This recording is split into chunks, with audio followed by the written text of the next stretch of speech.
तुम्हाला माहितीये का, महात्मा गांधी काँग्रेस पक्षाला विलीन करण्याच्या विचाराचे होते, मग आजपर्यंत काँग्रेस अस्तित्वात कशी?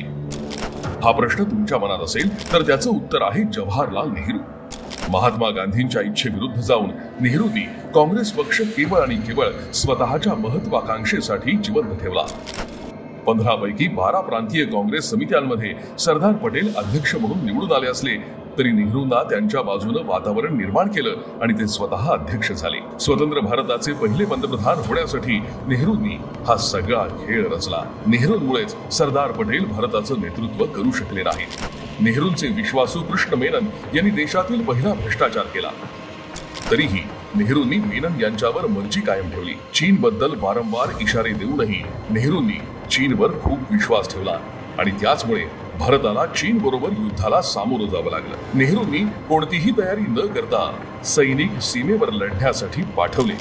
नेहरूंच्या अनेक चुकीच्या निर्णयांमुळे देशाचं नुकसान झालं, हे देश कसा विसरेल?